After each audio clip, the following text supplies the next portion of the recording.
आज 23 जनवरी 2026 की सुर्खियों में है भारत का वो पराक्रम जिसने समंदर से लेकर अंतरिक्ष तक खलबली मचा दी है। जहां अंडमान की लहरों के बीच भारतीय सेना ने चीन की घेराबंदी का नया चक्रव्यूह रचा है, वहीं ताइवान के साथ हुए सेमीकंडक्टर महाधमाके ने ग्लोबल सप्लाई चेन का चेहरा बदल दिया है। लेकिन क्या पाकिस्तान में बढ़ती राजनीतिक अस्थिरता और अमेरिका के साथ हुई जेट इंजन डील भारत को दुनिया की नई महाशक्ति बना देगी? आज के बुलेटिन में हम विश्लेषण करेंगे ब्रिक्स पे के जरिए डॉलर पर हुए बार का और फ्रांस के साथ उस स्पेस डिफेंस संधि का जिसने हमारे दुश्मनों की नींद उड़ा दी है। देश की राजनीति हो या दुनिया का पावर गेम, हर बड़ी खबर, हर बड़ी साजिश सच के साथ, एनालिसिस के साथ। ये सिर्फ न्यूज नहीं, ये है दुनिया के भविष्य की कहानी। आप देख रहे हैं आरके न्यूज स्टूडियो। आज की पहली न्यूज, पराक्रम दिवस पर अंडमान में ग्रैंड डिफेंस प्रदर्शन। आज पूरा देश नेताजी सुभाष चंद्र बोस की 129वीं जयंती यानी पराक्रम दिवस मना रहा है। लेकिन इस अवसर पर असली हलचल अंडमान निकोबार द्वीप समूह में है, जहां भारत ने अपनी सैन्य शक्ति का वो प्रदर्शन किया है जिसने हिंद महासागर में चीन की चिंताएं बढ़ा दी हैं। आज 23 जनवरी को अंडमान निकोबार कमांड ANC ने पराक्रम नाम से एक विशाल त्रिकोणीय युद्ध अभ्यास शुरू किया है। इसमें पहली बार स्वदेशी जोरावर टैंकों को द्वीपों पर तैनात किया गया है और ब्रह्मोस मिसाइल के उन्नत वर्जन का सफल परीक्षण किया गया है। सामरिक दृष्टि से यह प्रदर्शन चीन के लिए एक सीधा संदेश है। अंडमान मलक्का जल डमरू मध्य के प्रवेश द्वार पर स्थित है। भारत यहां अपनी एंटी एक्सेस क्षेत्र अस्वीकार क्षमता को मजबूत कर रहा है ताकि युद्ध की स्थिति में चीन की सप्लाई चेन को यहां से ब्लॉक किया जा सके। विशेषज्ञों का मानना है कि भारत अब अंडमान को केवल एक बेस नहीं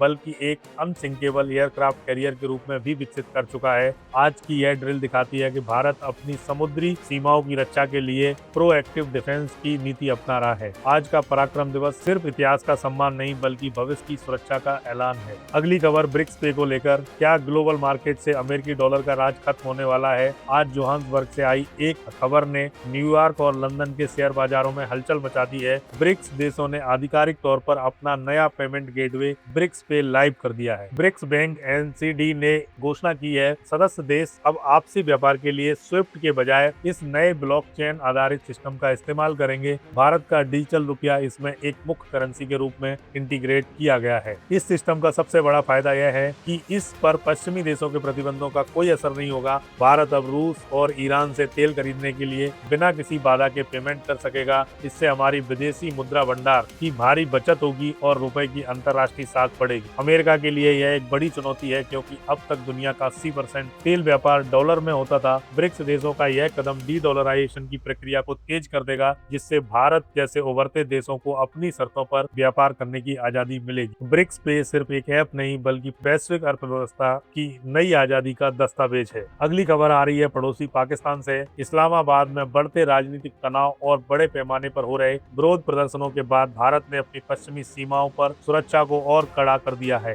पाकिस्तान के प्रमुख शहरों में सरकार विरोधी प्रदर्शनों ने हिंसक रूप ले लिया है। खुफिया इनपुट के अनुसार पाकिस्तान की सेना इस आंतरिक कलह से ध्यान भटकाने के लिए सीमा पर घुसपैठ या सीज फायर उल्लंघन की कोशिश कर सकती है। इसके जवाब में भारतीय सुरक्षा बलों ने पंजाब और जम्मू सेक्टर में नाइट विजन सर्विलांस और एंटी ड्रोन लेजर तैनात कर दिए हैं। भारत की रणनीति साफ है, जीरो टॉलरेंस। सीमा पर किसी भी संदिग्ध हरकत का जवाब तुरंत और प्रभावी ढंग से दिया जाएगा। गृह मंत्रालय ने सीमावर्ती गाँव के सरपंचों को भी सतर्क रहने का निर्देश दिए हैं ताकि किसी भी नार्को टेरर की कोशिश को नाकाम किया जा सके। विशेषज्ञों का मानना है कि पाकिस्तान का आर्थिक और राजनीतिक संकट अब उसके सैन्य ढांचे के लिए भी खतरा बन गया है। भारत के लिए यह वक्त सजग और सतर्क रहने का है ताकि पड़ोसी देश की अस्थिरता का असर हमारी शांति पर न पड़े। सीमा पर तैनात हमारे जवान हर चुनौती का सामना करने के लिए तैयार हैं। पाकिस्तान की अंदरूनी आग कहीं सरहद तक न पहुंचे, इस पर दिल्ली की पैनी नजर बनी हुई है। अगली खबर आ रही है भारत अमेरिका ISAT 2.0 और जेट इंजन तकनीक के हस्तांतरण को लेकर। आत्मनिर्भर भारत की दिशा में आज एक बहुत बड़ी बाधा पार हो गई है। भारत और अमेरिका के बीच ISAT 2.0 यानी क्रिटिकल एंड इमर्जिंग टेक्नोलॉजी के दूसरे चरण पर हस्ताक्षर हुए हैं, जो भारत को दुनिया का नया डिफेंस हब बना देगा। वॉशिंगटन और नई दिल्ली के बीच इस समझौते के तहत अमेरिका भारत को GE F414 fighter jet engine की 100% तकनीक ट्रांसफर करने पर सहमत हो गया है। यह पहली बार है जब अमेरिका किसी गैर नाटो देश को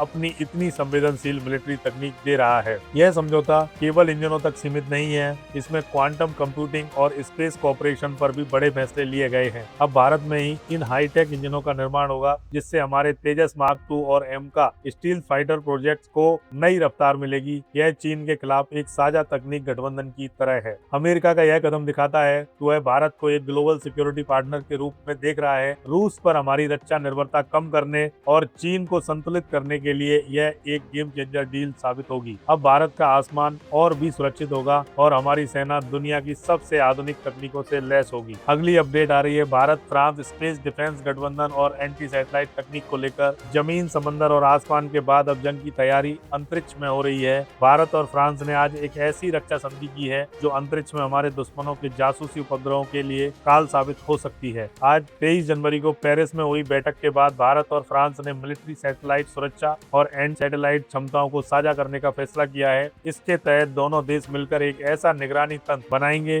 जो हिंद महासागर के ऊपर मंडरा रहे किसी भी संदिग्ध उपग्रह को तुरंत डिटेक्ट कर सकेगा। चीन की बढ़ती अंतरिक्ष क्षमताओं को देखते हुए यह डील अत्यंत महत्वपूर्ण है। फ्रांस भारत को अपनी उन्नत लेजर बेस्ड सैटेलाइट सुरक्षा तकनीक देगा। यह न केवल हमारे संचार उपग्रहों को सुरक्षित रखेगा, बल्कि युद्ध की स्थिति में दुश्मन के संचार को बाधित करने की शक्ति भी देगा। भारत अब सिर्फ रूस या अमेरिका पर निर्भर नहीं है। फ्रांस के साथ यह स्पेस पार्टनरशिप भारत को उन चुनिंदा देशों की कतार में खड़ा कर देती है जिनके पास अंतरिक्ष को अपनी सीमाओं की तरह सुरक्षित रखने की ताकत है। अब अंतरिक्ष में भारत की नजरें और भी पैनी होंगी। फ्रांस के साथ यह दोस्ती अब सितारों से भी आगे निकल चुकी है। अगली खबर भारत ताइवान सेमीकंडक्टर प्लांट के उद्घाटन को लेकर है। भारत अब दुनिया का नया चिप मेकर बनने जा रहा है। गुजरात के धोलेरा में आज भारत और ताइवान के साझा सहयोग से पहले मेगा सेमीकंडक्टर फैब प्लांट का उद्घाटन हुआ है, जो वैश्विक सप्लाई चेन में चीन के एकाधिकार को खत्म कर देगा। आज ताइवान की प्रमुख चिप कंपनियों और भारत सरकार के बीच हुए समझौते के बाद इस प्लांट में उत्पादन की प्रक्रिया शुरू हो गई है। यह प्लांट न केवल भारत घरेलू जरूरतों को पूरा करेगा, बल्कि यूरोप और अमेरिका को भी made in India chips export करेगा। सेमीकंडक्टर आज के युग का नया सोना है। मिसाइल से लेकर मोबाइल तक सब कुछ इसी चिप पर निर्भर है। ताइवान की तकनीक और भारत के मैन्युफैक्चरिंग हब के जुड़ने से चीन के टेक ब्लैकमेल का डर अब खत्म हो जाएगा। यह भारत को इलेक्ट्रॉनिक्स ग्लोबल हब बनाने की दिशा में सबसे बड़ा कदम है। ताइवान के लिए भी यह रणनीतिक सुरक्षा है। चीन के खतरे के बीच ताइवान अपने मैन्युफैक्चरिंग बेस को भारत जैसे लोकतांत्रिक देश में शिफ्ट कर रहा है। यह चिप डिप्लोमेसी का एक शानदार उदाहरण है। भारत अब केवल सॉफ्टवेयर का ही नहीं, बल्कि हार्डवेयर का भी राजा बनने की ओर बढ़ चुका है। सिलिकॉन की इस जंग में भारत ने अपनी जीत सुनिश्चित कर ली है। दुनिया की राजनीति आज कैलेंडर से नहीं, घटनाओं की रफ्तार से चल रही है। आज जो फैसला लिया जा रहा है, कल उसी पर सवाल उठ रहे हैं। समीकरण बदलते हैं, साझेदार बदलते हैं और दबाव की राजनीति हर मोर्चे पर दिख रही है। ऐसे माहौल में भारत के हर कदम का असर सिर्फ आज पर नहीं, आने वाले कल पर पड़ता है। इसलिए जरूरी है कि खबर सिर्फ देखी न जाए, समझी जाए। आरके न्यूज स्टूडियो घटनाओं की सुर्खियों से आगे जाकर उनके पीछे की रणनीति, उनका भारत पर प्रभाव और उनकी असली दिशा को सरल और तथ्यात्मक भाषा में सामने रखता है। तो इस वीडियो को लाइक कीजिए, आरके न्यूज स्टूडियो को सब्सक्राइब कीजिए और नोटिफिकेशन को ऑन रखिए। आपका हर एक सपोर्ट हमें और मजबूती से सच दिखाने की हिम्मत देता है। जय हिंद, वंदे मातरम।